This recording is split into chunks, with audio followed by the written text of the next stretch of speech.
So hi అండి, ఈరోజైతే mutton తీసుకొచ్చి మా విలేజ్ స్టైల్లో అయితే కర్రీ అయితే ఉన్నామండి. తక్కువ మసాలా, మన ఇంట్లో ఉన్న మసాలాతో తక్కువ మసాలాతో స్పైసీగా మటన్ కర్రీ కుక్కర్లో వేయకుండా మళ్ళీ మన కళాయిలో ఉన్నామండి. చాలా అద్భుతంగా ఉందండి. మొక్క కూడా చాలా పర్ఫెక్ట్గా మెత్తగా ఉడికిపోయిందండి. చూడండి, మొక్క ఎరుస్తుంటే ఇలా ఇది మెత్తగా అయిపోయింది. అద్భుతంగా స్పైసీగా వచ్చిందండి. టేస్ట్ కూడా అయితే మరి ఇంకా తిరిగి చూడసలేదండి. తినే కొద్దీ తినాలనిపించే రుచికరమైన మటన్ కర్రీ. మరి దీని ప్రొసీజర్ ఏంటంటే చూసేద్దాం పదండి. దానికోసం అయితే ఇగో చూసారు కదా, ఒక 1/2 కేజీ మటన్ తీసుకొచ్చానండి. కుక్కర్ కాకుండా ఎలాంటిది దలసరిగా ఉన్న ఒక గిన్నె కానీ లేదంటే కళాయి కానీ పెట్టుకోవాలి. కళాయి అయితే హీట్ ఎక్కిందండి. ఇప్పుడు 2 గంటల వరకు ఆయిల్ వేసుకుందండి.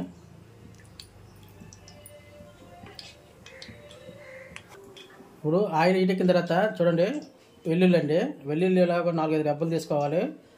ఒక 4 లవంగాలు, చెక్క, ఆకు వేసుకుంటున్నాండి.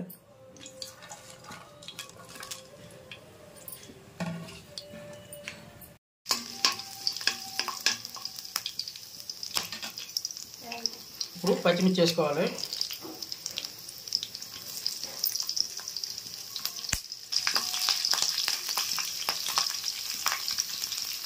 ఇవి లైట్గా ఫ్రై అయిన తర్వాత ఇప్పుడు సన్నగా కట్ చేసుకున్నాం ఉల్లిపాయలు వేసుకుందాం అండి.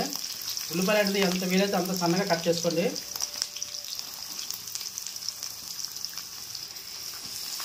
ఇవి లైట్గా గోల్డెన్ కలర్ వచ్చే వరకు ఈ విధంగా ఫ్రై చేసుకుందాం. చూడండి ఫ్రెండ్స్, ఉల్లిపాయలు అనేది ఈ విధంగా మనకి ఫ్రై అయ్యాయి కదండి.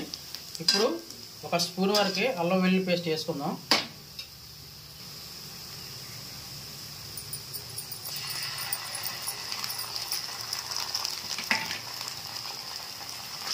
ఇది కూడా పచ్చివాసన పోయినంత వరకు ఒక 2 నిమిషాలు ఫ్రై చేసుకుందాం.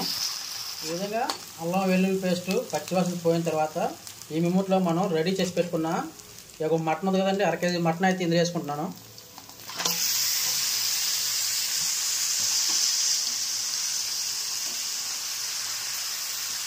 ఈ ఉల్లిపాయ, అల్లం వెల్లుల్లి పేస్టు, మసాలా, బిర్యానీ మసాలా అన్నీ కూడా బాగా పట్టించాలి.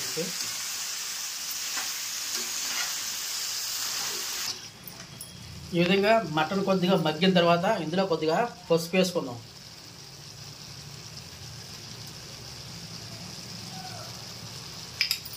మొత్తం కలిపేసుకుందాం. పసుపు అయితే మొత్తం పట్టించాను కదండి. ఇప్పుడు కొద్దిగా ఉప్పు వేసుకుందాం. కల్లుప్పు అనమాట. ఈ కల్లుప్పు వేసుకుని ఒకసారి కలిపేసి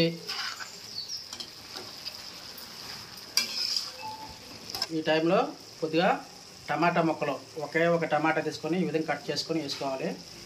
ఇప్పుడు మూత పెట్టేసుకుందాం.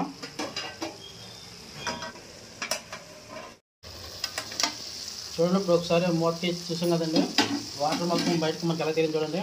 ఇప్పుడు ఒకసారి కలిపేసుకుందాం. మొత్తం అంతా వాటర్, ఆయిల్ మొత్తం కలిపి తీరింది.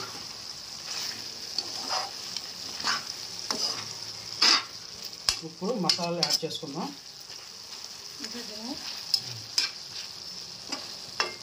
1 స్పూన్ వరకు ధనియాల పొడి వేసుకుంటున్నాను.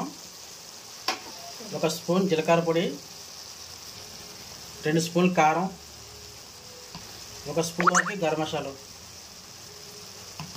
మొత్తం అంతా కలిపేసుకుంటున్నాను.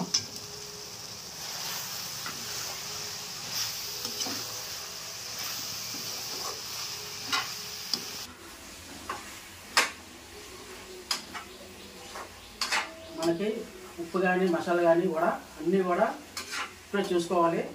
కారం తగినంత కారం కూడా ఇప్పుడు వేసుకోవాలి.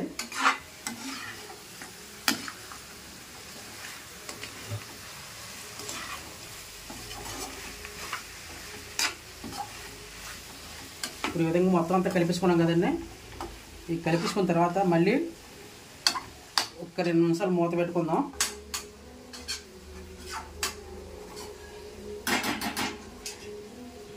మళ్ళీ మూత పెట్టుకుందాం.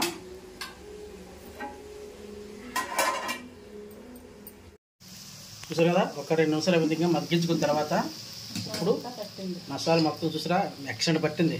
బాగా వేగింది. ఇప్పుడు దీనికి తగ్గ వాటర్ వేసుకుందామండి.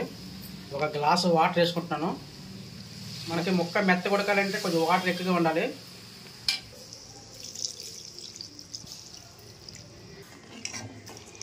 ఈ విధంగా అనేది ముక్క మునిగినంత వరకు వాటర్ వేసుకోవాలి. అప్పుడు ఏంటంటే మనకి ముక్క అనేది మెత్తగా పర్ఫెక్ట్గా ఉడుకుతుంది అన్నమాట.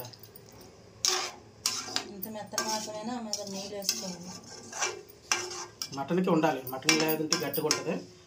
మళ్ళీ మూత పెట్టుకొని ఒక 10 నుంచి 15 నిమిషాల పాటు మాత్రం కుక్ చేసుకోవాలి.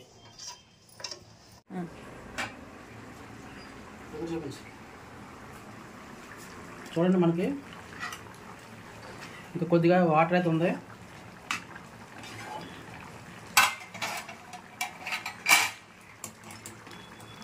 ఏమేమి ఉంటే మనం సాల్ట్ సరిపోతుంది చూసుకోవాలి.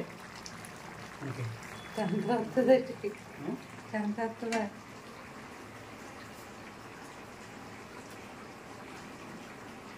వాటర్ నాకైతే ఉప్పు సరిపోయిందండి. ఇప్పుడు ఇంకొక 2 నిమిషాలు మూత పెట్టుకొని పైన కొత్తిమీర అది యాడ్ చేసుకుందాం.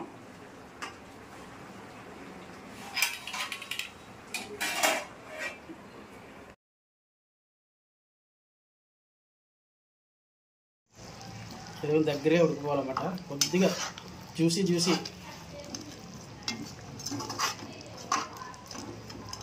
ఫినిషింగ్ టచ్ కొత్తిమీర.